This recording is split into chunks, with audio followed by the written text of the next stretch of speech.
adjective or no adjective. In this talk, I will discuss the hybrid category of Japanese no-adjectives and its role in nominal modification. So what is the phenomenon I'm interested in? Setting intra-categorical differences aside, we can draw a pretty clear distinction between E-adjectives and Na-adjectives on the one hand and nouns on the other, based on morphological and syntactic criteria. Whereas E-adjectives always exhibit E in attributive and predicative position, and Na-adjectives alternate between na and da, which both can be replaced by de-aru, and both adjectives yield property modification.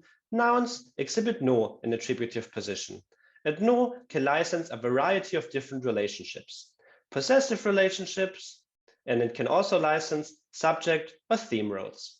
And both elements can be differentiated in terms of nominalization, gradability, and case particles. However, there are elements such as mume in 5, which appear exclusively with no in attributive position and yield property modification, mume no kashu, an unknown singer, which can appear predicatively, which cannot appear with case particles, but which can be nominalized. As for the goals of this talk, I will argue for a third morphologically distinct adjectival subgroup in Japanese and show prerequisites for prototypical class membership. As you can gather from the title, this group is rather hybrid, and I will also establish a taxonomy of its subgroups. In the next step, I will point out the role of no adjectives or no modifiers for direct modification, thus combining insights into the Japanese word class system with its role in nominal modification. A quick note on the sources that I used for this talk. I will draw examples and lexemes from written materials that I have compiled myself, as well as from the scientific literature, and I will base my analyses on data from the balanced corpus of contemporary written Japanese, Google, and semi-formal interviews with 5 native speakers.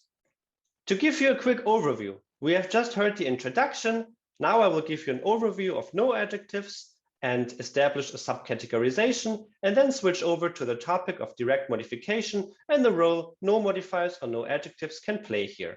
And the talk will conclude with final remarks and an outlook. To my knowledge, the first explicit reference to an independent adjectival subgroup, no keiyoshi, can be found in Mio's Hanashikotoba no Bunpo, 1958. Nowadays, we find quite a few explicit advocates for such a subgroup. They're referenced as Daisan keiyoshi, most notably Muraki, but also Nakayama. In the Western literature, the first brief mention to a group no adjectives has been done in Berghaus 1984, and nowadays Moditas no adjectives, by which she actually means direct modifiers with a nominal status. From this we can conclude that there is no real consensus on this category and a great discrepancy between Western and Japanese literature, and I have observed several competing analyses for one and the same lexeme. And this can also be shown for mume. So as we have seen, mume is a pretty good candidate for no adjective. However, in the literature, we find analyses such as mono-attributive no adjective, but we also find no adjective with maximum standard, noun with adjectival features, or lexeme that is used attributively with no and gradable, and possibly increasing use with na. The adjectival status of mume is clearly visible based on the following observations. Different to nouns, mume cannot appear as the subject or object of a sentence, and it cannot be modified by adjectives. Different to verbs, it cannot express mood independently.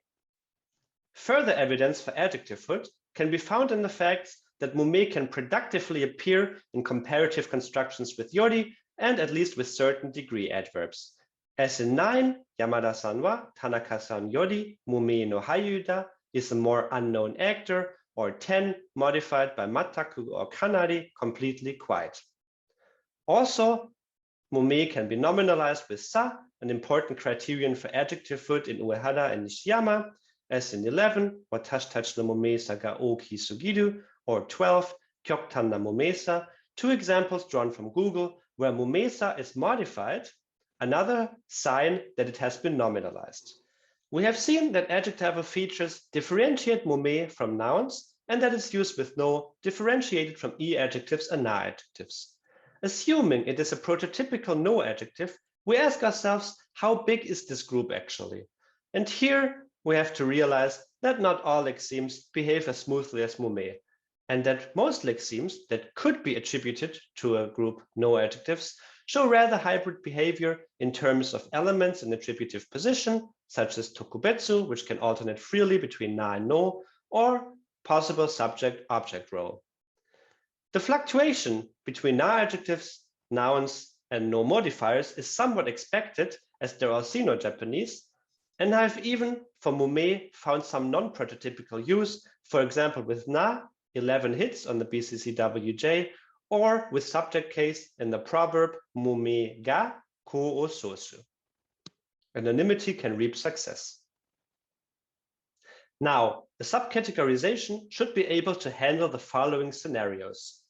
The often referenced property versus reference, or zokse versus kanke modification, for lexemes such as 14, kenko, that freely alternate between na for property and no for reference modification, and can appear as subjects or objects. Byoki, on the other hand, only exhibits no in attributive position, but no can license both property and reference modification. And extreme cases such as 17, byodo, where we find both instances, na and no, productively, and which also can appear as subjects or objects of a sentence. Therefore, a subcategorization is necessary, and no modifiers might actually be the more appropriate term than no adjectives. A first approximation of possible hybrid subgroups could look as follows. We have a prototypical member with its prototypical characteristics, Mumé, and it goes from prototypical to non-prototypical use. And this is the extreme case, byodo, that can freely alternate between na and no, but can also appear as subject or object of a sentence. So here, status as an adjective is at least questionable. And the same holds for byoki, and the more to the left, the more adjectival status is at least likely. Now, which role can these elements play for the debate on direct modification? Assuming a cartographic structure of the noun phrase, here modeled after Jinque, we have the typical dichotomy between direct modifiers that establish a closer connection to the noun and are situated lower in the tree in dedicated functional projections that match the semantic values, whereas indirect modifiers are situated higher in the tree in FPs for reduced or finite relative clauses. Both these groups exhibit characteristic differences. Direct modifiers are ordered rigidly and closer to the head noun, whereas indirect modifiers order arbitrarily and are located further from the head noun. Direct modifiers are functional, rather simplex and impossible in predicative position, whereas indirect modifiers show strong predicative behavior and are rather complex. And both elements exhibit special semantics, such as non-intersectivity versus intersectivity. In Japanese, we can detect no overt structural difference between direct and indirect modification, and this is why a sentence such as Takayama can be both the high mountain or the mountain which is high. Whereas this is ambiguous, in other languages, we can differentiate both kinds of modification.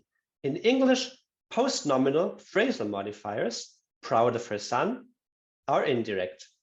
In Chinese, elements with the linker de are also indirect. Cases of direct modification can be found mostly with elements that cannot appear in predicative position, such as former, a typical non-intersective adjective, fake, typical privative adjective, and Chinese, a typical relational modifier. So the question is whether Japanese has cases of direct modification. It is clear that it has cases of indirect modification. For example, the phrasal adjective takakattayama, the mountain that was high.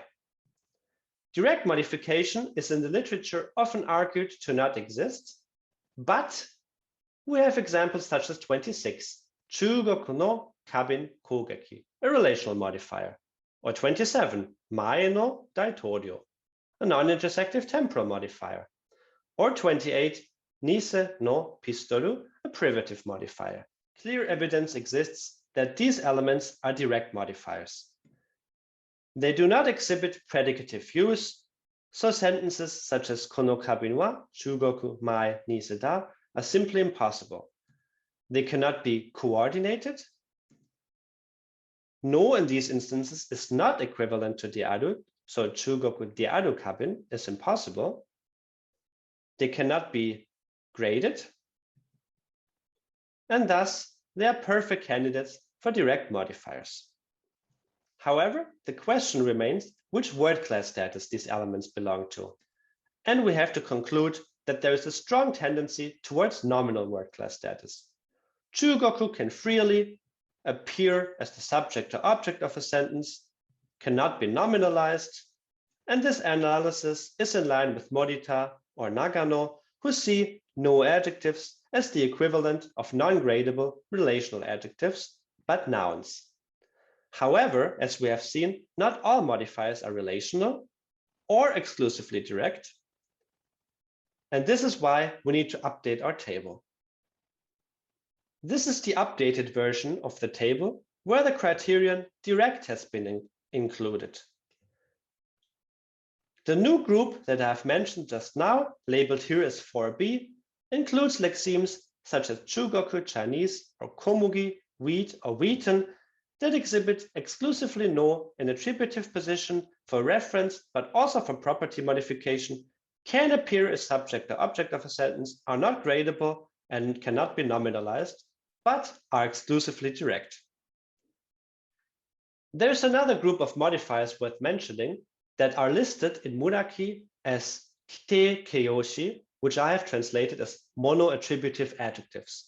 And these elements include lexemes that simply only appear with no and cannot appear in predicative position.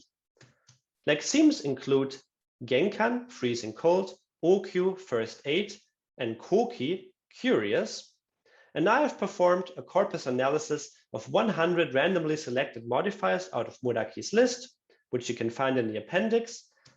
And it could be shown that the attributive use with no indeed is strongly preferred, that the predicative use is strongly dispreferred till impossible, although we can find residuals for both instances, that the combination with case particles is nearly impossible. For gradability and nominalization, no data could be found. And it's also worth mentioning that some lexemes seem to exhibit a possible restriction to idioms, such as koki in koki no me, curious eyes. So koki appears almost exclusively with me. And this is reminiscent of the language-specific group of dentaishi, adnouns, such as tannaru or honno, which also, for no apparent reason, simply do not appear in predicative position. It should be mentioned that Muraki's list also non-intersective modifiers, such as kyudai from former times or jusen, former, are included. Now, this is the final version of the table, and I have included the group of koki, curious, here right after mume, as they do show prototypical behavior for no adjectives and share all the characteristics with mume, except for the fact that they are non-gradable and cannot be nominalized, but are exclusively direct. And this is what the final version of our taxonomy would look like. So what can we gather from this talk? I have shown that there is evidence for a third morphologically distinct adjectival subgroup in Japanese, but that it is rather hybrid, and that a subcategorization is necessary. And I have based the subcategorization on the criteria elements in attributive position and alternation between them, gradability, nominalization, nominal use, and predicativity. The question now is, are there further criteria, and is the subcategorization conclusive, or should we establish further categories? We have seen that there is mostly evidence for nominal word class status for the elements we have looked at, so probably no modifiers might be a more fitting term. However, clear cases of no adjectives were also visible. Furthermore, I have shown that no modifiers play an important role for Japanese nominal modification, as they are equivalents of cross-linguistic direct modifiers, such as relational or non-intersective adjectives. However, we have also seen that a language internal group of direct modifiers, reminiscent of Rentashti, exist that for no apparent reason simply cannot appear in predicative position. And now, the question I would like to ask to finish this talk is, what is the precise cross-linguistic status of these modifiers? Thank you very much for listening to this talk. I'm looking very much forward to the discussion with you. And if you have questions, do not hesitate to send me an email, and please watch the other video where I will present the appendix.